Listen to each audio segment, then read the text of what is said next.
अभी मांगा है मैंने। क्लास आपके पास जो क्वेश्चन था 5 पेंसिल्स एंड 7 पेन्स, इस क्वेश्चन को ध्यान से करते हैं और इसका ग्राफ भी क्रिएट करते हैं अभी क्लास में।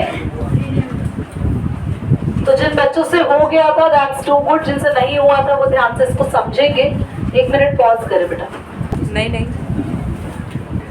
5 पेंसिल्स, मैं दोबारा समझा रही हूँ, सबका ध्यान यहाँ होना चाहिए। Nobody will allow to talk now. Hardik, आप बेटा ऋषि के आगे नहीं बैठा करो, वो पूरा कवर हो जाता है, मुझे नहीं दिख रहा, उसको यहाँ पे लिख रहा होगा। बेटा पॉज करना है इसमें। बेटा आपकी 5 पेंसिल्स और 7 पेन्स की टुगेदर हमें कॉस्ट दे रखी है।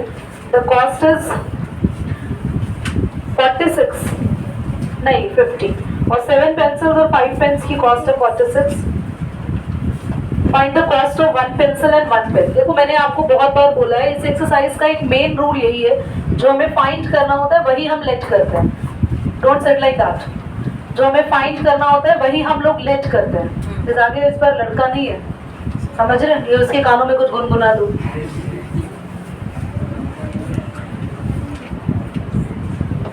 सो हमें जो फाइंड करना है वही हमें लेट करना है। तो let the cost of 1 pencil, क्योंकि हमें 1 पेंसिल की कॉस्ट और 1 पेन की कॉस्ट को फाइंड करना है। तो let the cost of 1 pencil and let the cost of 1 pen y. ये रुपीज में हमने लेट किया बेटा, x रुपीज और y रुपीज। तो प्लीज जब आपके पास किसी एक पेंसिल या किसी एक पेन की कॉस्ट आ गई है, आपको उसी एक पेन की कॉस्ट पता है, तो आपको 5 पेन खरीदने, simply you multiply the cost by 5 ना। तो क्वेश्चन के अकॉर्डिंग आप काम करोगे तो हमेशा बेटा, हमेशा आपके पास 2 केस रहेंगे हमेशा, क्योंकि आपके चैप्टर का ही नाम है लीनियर इक्वेशन इन 2 वेरिएबल्स, है ना? नहीं, pair of linear equation in 2 variables. Chapter का नाम है पेयर ऑफ। पेयर का मतलब है यहाँ पे 2 इक्वेशंस बनेगी। सो फर्स्ट इक्वेशन हमारे पास जो बनी है, we have 5 pencils class. So 1 pencil having the cost x, तो 5 पेंसिल्स की कॉस्ट होगी 5 से जब x को मल्टीप्लाई करेंगे 5x आ जाएगा। तो क्या एक बात बताओ, पहले केस में सीधा सीधा पेंसिल की कॉस्ट तो ही लिख दिया है 50 रुपीज, या पेंसिल के साथ किसी को ऐड भी कर रहे हैं? किसको ऐड कर रहे हैं? पेन को ना। और कितने पेन्स ले रहे हैं? 7। एक पेन y रुपीज का है तो 7 पेन 7 y रुपीज के हो जाएंगे। तो दोनों को मिला के कॉस्ट हमें दे रखी है। Any doubt? नो। सबको क्लियर हो गया? प्रीत अभी क्लियर है? वहीं पर केस 2 की बात करते हैं। तो हमारे पास केस 2 में वी हैव नाउ 7 पेंसिल्स, तो 7x हो जाएगा, और 5 पेन्स है तो 5y हो जाएगा, इज इक्वल टू 46। ये दोनों हमारे पास पेयर ऑफ इक्वेशंस बन चुकी है। इसके बाद ग्राफ बनाने के लिए बोला जा रहा था, तो ग्राफ में मैं क्या करती हूँ, यहाँ पे 2-2 सॉल्यूशन से बना रही हूँ फिलहाल, ठीक है? तो ये नोट करना है। किसी को कोई एब्सेंट था लास्ट क्लास में? करिए, एक बार पॉज करो बेटा, सत्यम जल्दी नोट करिए बेटा। हमें क्या करना है, इक्वेशन से सॉल्यूशंस बनाने हैं। So we have a equation right that 5x + 7y = 15। तो क्लास 5x यही छोड़ेंगे हम लोग, क्योंकि किसी एक वेरिएबल को एक जगह फिक्स करते हैं। 7y उधर ले गए, 50 में से माइनस हो गया। अब 5 को, क्योंकि x वेरिएबल अकेला चाहिए ना, 5 यहाँ पे मल्टीप्लाई हो रहा है, इधर आगे बच्चों डिवाइड। क्या करा, 7y उधर ले गए, माइनस में आ गया, 5 मल्टीप्लाई हो रहा था, इधर आके डिवाइड हो गया। शुभम क्लियर है? समझ में आया? अभी क्या करना है, हमें y की वैल्यूज पुट करनी है अपनी मर्जी से, और x की हमारे पास वैल्यूज आएंगी। सबसे पहली वैल्यू जो मुझे बिल्कुल परफेक्ट लगती है, पुट करना अच्छा लगता है, 0। तुम्हें भी ना ज्यादा पसंद मत करना ना बेटा, एग्जाम में ज्यादा आ जाएगी। मैं चाहती हूँ आप सबके पास मैक्सिमम टू मैक्सिमम जीरोस आए पर 1 के बाद, ठीक है? 1 के बाद मैक्सिमम 0, तो हमारे पास 2 ही बनते हैं, और दोनों आ जाए आपके पास। एग्जाम मार्क्स थोड़े ना उतने मिलते। बड़े यहाँ ध्यान देंगे, खत्म हुई बात है ना? कोई बात नहीं, समझ नहीं आती, कोई बात नहीं। y को हम 0 रखेंगे, ध्यान से देखना। तो मैं यहाँ लिख देती हूँ पुट y = 0। तो x हमारे पास हो गया, 7 के साथ 0 रखेंगे बेटा। हाँ, जिनको पता चल गया पहले से ही टाइम आएगा, बाकियों के दिमाग में घंटी मत बजाओ, मुझको समझने में टाइम लगता है। 7 0 से 0 है ना, 50 में से 0 हो गया, 0 और 50/5। Hats off to these girls, those who are sitting over there. Seriously, they are looking like that. Pen होता है ना कभी कभी यहाँ पे। Seriously यार, very impressive यार, मतलब बहुत ही बढ़िया ये लोग ऐसे देखते हैं। और 0 y में रखेंगे और x कितना आ गया बच्चा? 10 आ गया। ओके, अब कुछ बच्चे सोचेंगे अब हम y की वैल्यू रखते हैं 1 या 2 या 3। मेरे को ध्यान से सुनना, मैं जान के y की ऐसी वैल्यू रखना चाह रही हूँ कि 50 से माइनस करके ना 5 से डिवाइड हो जाए। तो 7 के टेबल में देख लो ना, कोई ऐसा नंबर है जिसके पीछे 5 या 0 आता है, क्योंकि 50 से माइनस होगा तो भी 5 और 0 आएगा तो डिवाइड हो जाएगा। तो 7 के साथ आप y को 5 रखो ना, आसान होगा तुम्हारे लिए। Put y is equal to,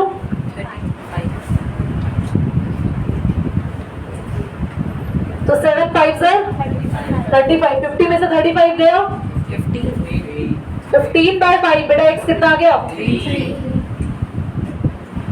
तो y को हमने रखा 5, x आ गया 3। मैं दो ही सॉल्यूशन से ग्राफ बनाऊंगी। अब तुमने पॉइंट्स में निकाले थे, वहां फंस गए, तो आसान है ना इससे, सबको समझ में आ रहा है। अब दूसरी इक्वेशन को सॉल्व करेंगे, ये साइड क्लीन कर दूं, किसी को नोट नहीं कर रही ना, अभी कर चुके हो हम लोग। तो अगली इक्वेशन हमारे पास रहेगी 7x + 5y = 46। उसमें पॉइंट में आने के चांसेस है। 7x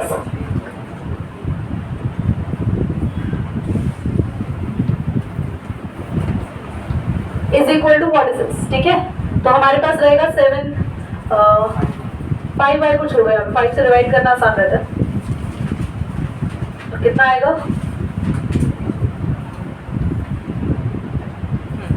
अब इसमें तो यार कुछ भी कोशिश कर लो, आपके पास पॉइंट में आने के चांसेस हैं। चलो देखते हैं, कुछ ऐसा है चांस कि जिसमें पॉइंट में ना आए।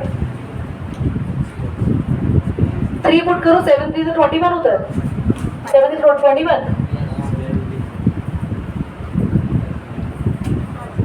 तो थोड़ा सा माइंड हमें यहाँ लगाना पड़ता है। तो पुट करेंगे x को, पुट करेंगे x को कितना, बोलो जल्दी। 3 रख रहे हैं बेटा x को हम लोग।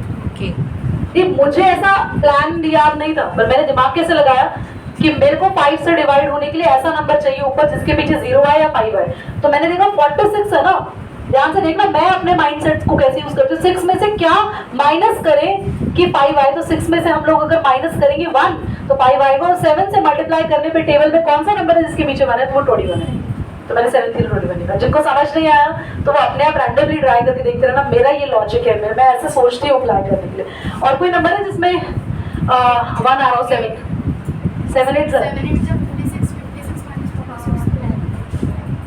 वेरी गुड, बहुत बढ़िया लड़की। तो y को हम यहाँ पर हमने x को पुट किया 3, हाँ तो माइनस में आए तो कोई दिक्कत नहीं, पॉइंट में ना आए, पॉइंट में ना ज्यादा खराब करता है हमारे ग्राफ को। तो कितना है 46 - 21/5, तो कितना आ रहा है ये 25/5, तो कितना आ गया 5। ठीक है, ये इसका कौन सा सॉल्यूशन है, फर्स्ट। अब इसी का सेकंड सॉल्यूशन करेंगे। ये बेटा एक साइड है पूरा,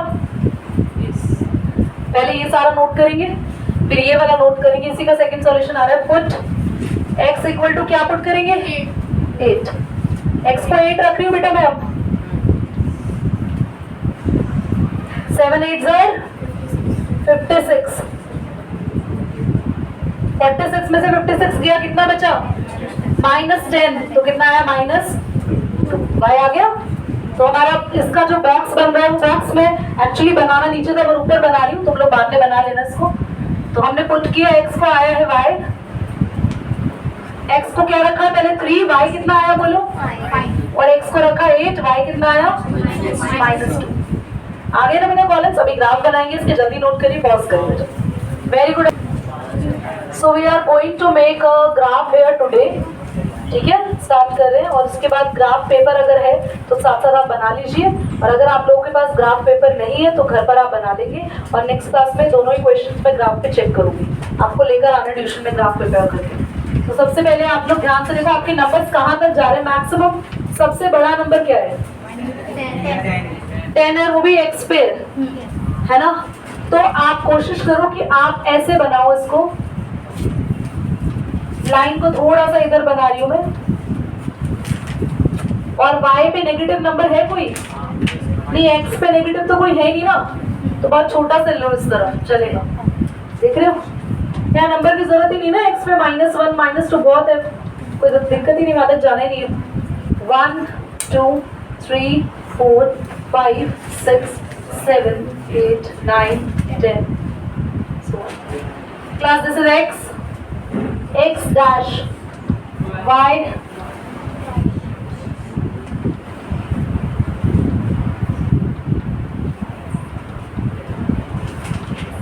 -1 -2 -3 -4 y डैश। ठीक है, नंबर्स हम सबसे पहले प्लॉट कर रहे हैं और मैं यहाँ पर ये मेरा इक्वेशन नंबर 1 का सॉल्यूशन है और ये इक्वेशन नंबर 2 के सॉल्यूशन है। तो पहले मैं इक्वेशन नंबर 1 को प्लॉट करने वाली हूँ, बहुत ध्यान से सीखेंगे इसको। तो y 0 है और x 10 है, दैट मीन्स y पे कोई नंबर नहीं है, सिर्फ x पे ही नंबर है, तो मेरा पॉइंट जाएगा यहाँ पे। दैट मीन्स y 0 और x 10, ये पॉइंट लिखना बहुत जरूरी है जिस साइड में मैंने लिखा है। अब अगला है y 5 है, देखो देखा, और x 3 है, देखो x 3 y 5, यहाँ कहीं ये दोनों मिलेंगे तो इनको मिला दिया जाए और ये लाइन हमारी ये सीधी। ठीक है, और ध्यान से देखिएगा, इस लाइन पे अपनी इक्वेशन जरूर लिखना। ये हमारी इक्वेशन नंबर 1 है, 5x + 7y = 15। मेरी लाइन पे इक्वेशन लिखना जरूरी है, बिल्कुल बहुत जरूरी है, सुन लिया। इक्वेशन 2 10,0 आएगा, बिल्कुल सही बाबू मशाया, हमने गलत कर दिया। और यहाँ पे भी 3, यहाँ ठीक है, थैंक यू बेटा। चलो यार वो रेड से करना देखा। अगला है x3 y5, x3, अरे x3 y5 वहां भी है, ओहो एक ही पॉइंट आ रहा है दोनों में। आंसर भी यही है। और अरे यार ऐसा होता है ना तो आंसर वही आता है। मेरी बात बोलने से पहले तुमने छीन लिया, कहाँ गए लड़का। मैं बोलने वाली, जब भी कभी ऐसा होता है एक पॉइंट दोनों में कॉमन आ जाए ना, मतलब लाइन वही कटेंगी, एक दूसरे को वही आंसर करेंगी और आंसर भी वही आएगा। और अगला पॉइंट क्या है, 8 और -2, ये रहा 8 और -2, ये रहा ना point, x8 y -2, x8 y -2। तो बेटा ये जो लाइन आप बनाएंगे, it should go like this. यार ये अब गए नहीं यार ऐसे, मतलब तो आप इसको अपने अकॉर्डिंग सीधे बन गई। अच्छा ये ऐसे बनेगी, और जहां ये दोनों एक दूसरे को क्रॉस करती थी, हर बार वो पॉइंट ढूंढना पड़ता था, ये जरूर पॉइंट ढूंढने की जरूरत ही नहीं पड़ी, क्योंकि उसने उसी पॉइंट पे क्रॉस किया जो हम लोगों ने ढूंढ रखा था पॉइंट। तो this point is your answer, समझ में आ रहा है। तो ये पॉइंट है क्या, x पे 3 और y पे 5, this is your answer. Okay, और अब इक्वेशन जरूर लिखेंगे, ये है 7x + 5y = 46। चलिए करिए। अच्छा एक मिनट, आंसर भी कैसे लिखेंगे, ध्यान से देखना। आंसर लिखेंगे cost of 1 pen, cost of 1 pen, x माना था ना, x क्या है 3, और कॉस्ट ऑफ 1 पेन नहीं था, पहले पेंसिल था ना, हाँ, और कॉस्ट ऑफ 1 पेन हो गया 5। ठीक है, क्योंकि आंसर हमारा क्या आया है 3, 5, तो x 3 और y 5। कर लीजिए, नोट करिए बिल्कुल।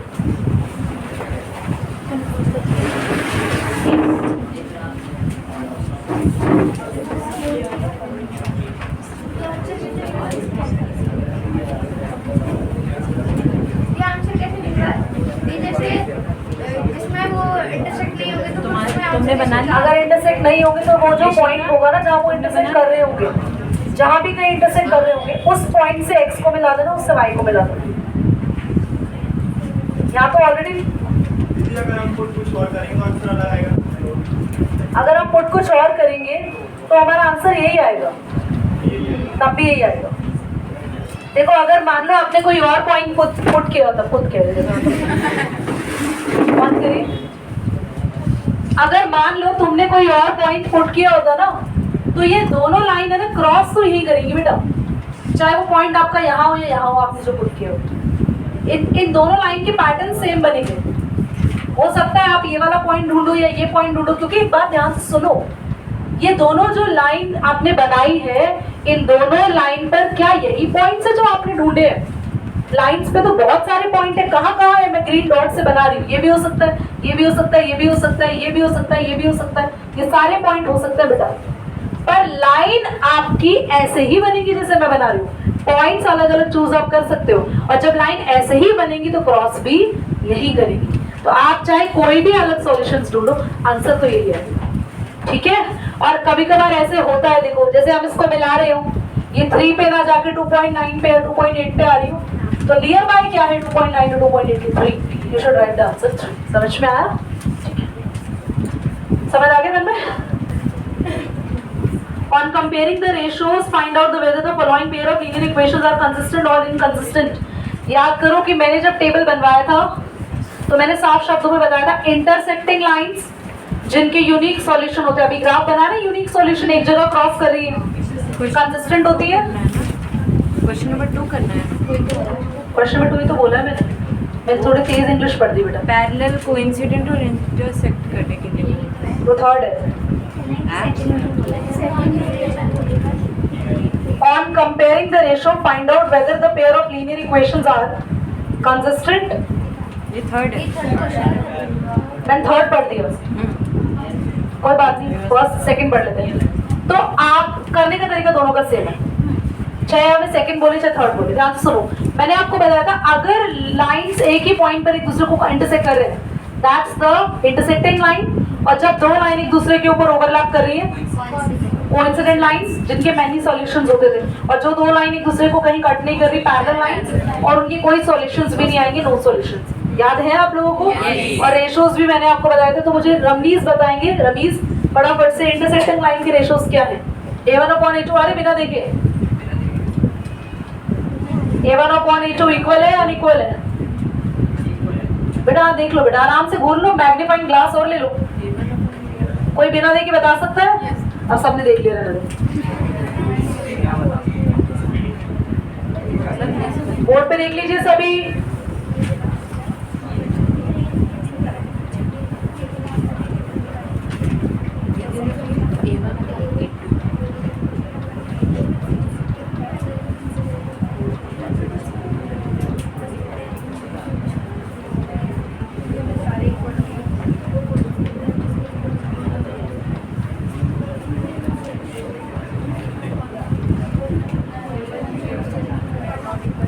ये हमारे पास है, ऑन करिए बेटा, ऑन ही है, ठीक है।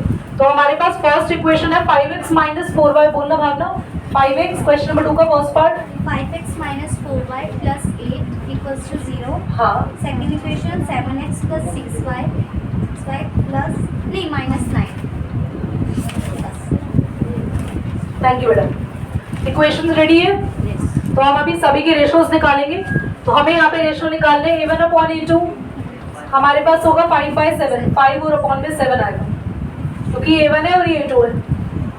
B1 और B2 y का कोफिशिएंट होता है बेटा -4/6, ठीक है। C1/C2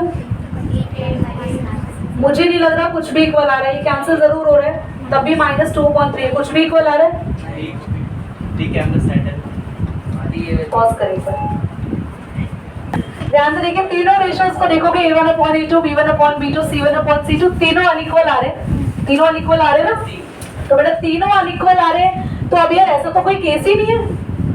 ध्यान से देखो, है ना, A1/A2 not equal to B1/B2, not equal to C1/C2। ये तो दीदी यार इसको कोई केस ही नहीं, आप क्या करें फर्स्ट डे। सुनो जरा ध्यान से सुनो सभी बच्चे, जब पहला ही अनइक्वल आ जाए तो आगे देखने की जरूरत ही नहीं है। जब पहले ही दो रेशो अनइक्वल आ जाए तो ये देखने की जरूरत, अगर A1/A2 B1/B2 के अनइक्वल है तो बात यही खत्म हो जाती है। अगर ये इक्वल आए, ध्यान सुनो, अगर ये इक्वल आए तो आपको आगे देखना है कि C1/C2 भी इक्वल आ रहा है तो कोइंसिडेंट, और अगर C1/C2 अनइक्वल आ रहा है तो पैरेलल।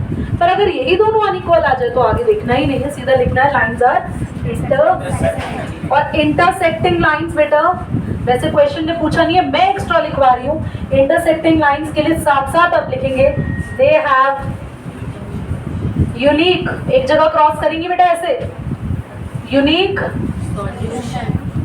और एक और लाइन जो कि आप इससे अगला क्वेश्चन आप बहुत बढ़िया कर लेंगे, दे आर कंसिस्टेंट।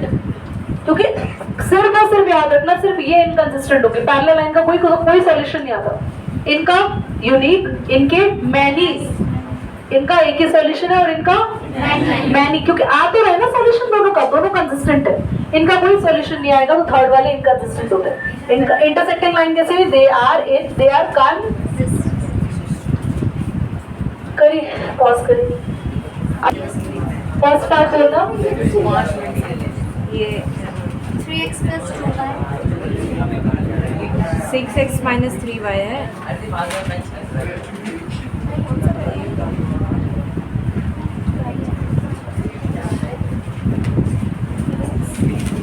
डंडा जरा पकड़ाना तो 3x प्लस 2y ये आ गया आंसर। रुक जाओ ना।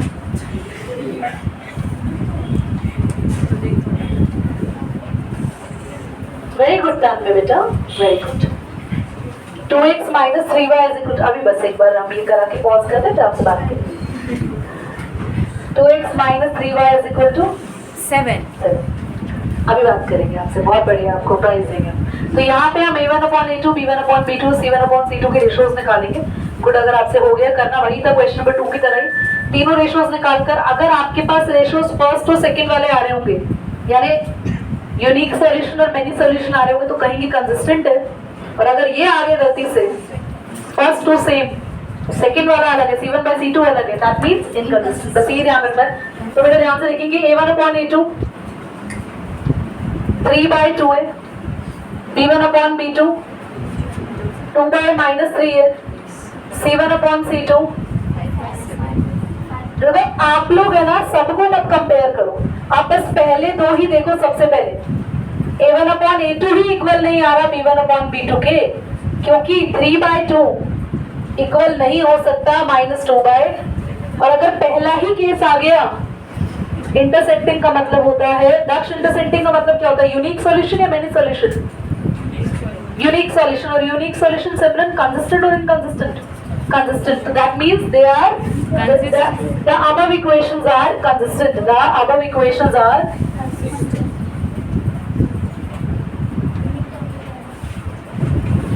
समझ आ रही है बेटा? अब इसके जल्दी से पार्ट नंबर करेंगे, सेकंड और फोर्थ, घर पे थर्ड करो। ध्यान से देखेंगे सभी। क्लास हमें a1/a2 लेना है, तो घबराना नहीं। देखो 3/2 अपॉन में 9 है। बोर्ड पे देखो बच्चे, सभी देखो सभी। कभी भी आपको ऐसा दिखे कि न्यूमरेटर फ्रैक्शन में है, तो मैं ट्रिक बता रही हूँ, बार बार इसके नीचे 1 लिख के ऐसे उल्टा ऐसा मत करो। अगर आपको दिख रहा है कि आपका न्यूमरेटर फ्रैक्शन में है, तो न्यूमरेटर का जो डिनोमिनेटर है इसी के साथ लिख देंगे 3/2 इंटू 9। इसका जो डिनोमिनेटर है इसी के साथ लिख दो बस। अब मैं बताती हूँ रियलिटी हुआ कैसे। तो 3/2 था, 9 के नीचे कुछ नहीं है, तो 9/, उसको उल्टा करोगे तो देखो यही आएगा 3/2 इंटू में 1/9। क्या है जल्दी बोलो। तो अब तुम ऐसे करोगे क्या? हाँ, बचकानी हरकतें नहीं। क्या करना है, अगर हमारा न्यूमरेटर फ्रैक्शन में है तो उसका डिनोमिनेटर मेन डिनोमिनेटर के साथ लिख देना, मल्टीप्लाई करके। समझ में आ गया? ठीक है, तो ऐसे नहीं करना, बड़े हो गए तुम लोग। दैट इज कितना आएगा 3/, समझ आ रहा है? तो 1/6। 3 6 18 और 16 कौन बोल रहे हैं? b1/b2, ये मैं जिससे पूछूंगी ना वो बताएगा इसको कैसे करेंगे। क्या लिखूं इसको मैं? 5 अपॉन में क्या लिखूं निशिका? -3 -10 इंटू 3। वेरी गुड बेटा, ध्यान रखना है, अगर आपका न्यूमरेटर फ्रैक्शन में हो तो उसका डिनोमिनेटर मेन डिनोमिनेटर के साथ मैच कर देना। अब दीदी एक क्वेश्चन हमारे दिमाग में आया, अगर हमारा डिनोमिनेटर फ्रैक्शन में हो तो क्या करेंगे? तो बस सिंपल ट्रिक वही जो तुमको आती है, इसको उल्टा कर देना, तो कितना आ जाएगा 10 इंटू 3/5। उसको वैसे ही करना है। पर अगर न्यूमरेटर अगर आपके पास ऐसा हो तो डिनोमिनेटर मेन डिनोमिनेटर के साथ मल्टीप्लाई कर दो। ठीक है, तो कितना आ रहा है? -30, 5 6 30, बट -6 है। आप देखो -6 वरना -6 आ रहा है ना। अब अगर -6 आ रहा है तो आप देख रहे हैं कि a1/a2 ही b1/b2 के इक्वल नहीं आया। अगर पहला ही केस नहीं आ रहा है तो सीधा बोलेंगे क्या हो गया, इंटरसेक्टिंग है बच्चे। क्या है ये? इंटरसेक्टिंग है, और इंटरसेक्टिंग लाइंस यूनिक सॉल्यूशन होने के कारण होती है कंसिस्टेंट। समझ में आया? Yes. मैंने c1/c2 चेक ही नहीं करा क्योंकि जरूरत ही नहीं है। अगर a1/a2 सीधा b1/b2 के अनइक्वल आ रहा है तो आपको c1/c2 चेक करने की जरूरत। समझ में आ रहा है सभी को? मिस्टेक क्लियर हो रही है चीजें? करिए, पॉज करिए। बेटा एक बार ना आप सभी बच्चों में से मैक्सिमम बच्चे हैंड रेज कर चुके, दैट मीन्स आप 5th क्वेश्चन निकाल चुके हो, तो एक बार क्रॉस चेक कर लो सही आ रहा है या नहीं आ रहा। हाँ वैसे आप लोगों ने बुक से कर लिया होगा, बट फिर भी वे ऑफ डूइंग देख लो। 4/3x है plus 2y is equal to 8। आगे अगली क्वेश्चन बोलना कोई। 2x plus 3y is equal to 12.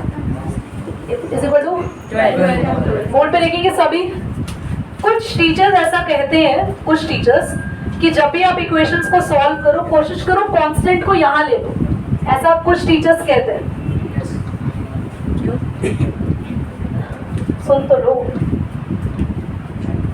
But मैं ऐसा कहती हूँ उससे कुछ फर्क नहीं पड़ता, क्योंकि एक बात सुनो, आप 8/12 लोगे और अगर आप कांस्टेंट को यहाँ ले आए दोनों तरफ तो क्या रेशो लोगे, -8/-12, तब क्या चेंज थोड़ी होगा माइनस से माइनस। तो टेंशन मत लेना अगर आपके स्कूल टीचर्स बोले कि इधर ही लाके कांस्टेंट का रेशो निकालना, ऐसी कोई जरूरत नहीं। समझ में आई बात बोलो। हाँ ये बात रमीज ने बहुत बढ़िया पूछी। मान लो अगर 8 यहाँ है और 12 इधर है, तो बेटा ये कांस्टेंट या तो इधर वाला भी अंदर ले लो या इसको बाहर ले जाओ। पोजीशन सबकी सेम होनी चाहिए कि कांस्टेंट या तो दोनों एलएचएस पे होने चाहिए, इक्वल टू के राइट पे, लेफ्ट पे, या इक्वल टू के राइट पे होने चाहिए। बढ़िया क्वेश्चन आपने पूछा। नहीं तो कुछ ऐसे बच्चे होते, दीदी ने कहा था जैसा दिए वैसा करना है, वैसे ही कर देते। तो A1/A2 4/3/2 क्या लिखा, 4/6 2/3। B1/B2 बोलो। अरे ये तो 2/3 दे रखा है। हाँ और C1/C2 बोलो 8/12. 8/12, और ये भी 2/3 आ रहा है, 4 के टेबल से जाएगा। Yes. तीनों बराबर आ गए हैं, लाइन कोइंसिडेंट है। पर ऐसी लाइंस भी कौन सी होती है जो एक के ऊपर एक आती है, Consistent. Many solutions. Yes. चाहे मैनी हो चाहे नो सॉल्यूशन हो, सारे ही कंसिस्टेंट होते हैं। तो क्या है ये, lines are Consistent. Lines are coincident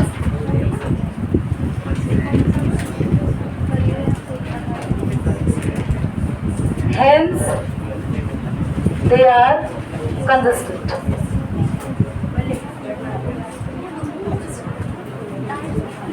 सारे वर्ड प्रॉब्लम है। आगे पॉज करिए। तो क्वेश्चन नंबर 4 मैं चाहती हूँ आप घर से कर लाए और कर भी लाएंगे। ध्यान से क्वेश्चन समझा रही हूँ, बोर्ड पे लिखेंगे सभी और अपनी बुक में देखो। पहले देखो क्वेश्चन नंबर 4 कह रहा है, 4 में देख रहे हो आप लोगों को टोटल 4 पार्ट्स में इक्वेशन दे रखी है। देखिए क्वेश्चन कह रहा है पहले तो ये बताओ कि इनमें से कौन सी इक्वेशंस कंसिस्टेंट है और इनकंसिस्टेंट है। कंसिस्टेंट इनकंसिस्टेंट आपको पता चल जाएगा, कंसिस्टेंट ये दोनों होंगे और ये केस आ गया तो। और क्वेश्चन कह रहा है अगर ये कंसिस्टेंट है तो ग्राफिकली इन्हें ड्रॉ करो। और मैंने ग्राफिकली तुम्हें सिखा दिया है कि दो आप बॉक्स में सॉल्यूशन बनाएंगे। करना क्या है, चारों ही होमवर्क में है, बट अगर चारों में से तुमसे चारों ही नहीं हुई तो आप मेरे पास लेकर आ जाना, मैं कराऊंगी। और किसी भी क्वेश्चन में इसके अलावा अगर आपको डाउट आ रहा है, bring it in the class, will do it in the class. समझ में आया? तो चारों के चारों आपको ये होमवर्क में दिया है। और आप लोगों का जो एक मेन होमवर्क है वो ध्यान से सुन लीजिए आप सभी। आपको लाइफ प्रोसेस और केमिकल रिएक्शन एंड इक्वेशन वाला चैप्टर पूरा बहुत ही अच्छे से पढ़ लेना है। क्यों? क्योंकि इन दोनों चैप्टर का एक साथ आपका फॉर्मल टेस्ट होगा, दैट इज रिटन टेस्ट, और कमिंग वीक में ही होगा। मैंने बताया ट्यूसडे में चैप्टर मोस्ट प्रोबेबली बाइंड कर दूंगी। ओके, सुन लिया सभी ने? तो आज हम यहाँ पर एंड करेंगे अपने मैथ्स के इस चैप्टर को। एंड ये होमवर्क दिया वो करके लाएंगे। हाँ, इसको रेड बटन कर दो।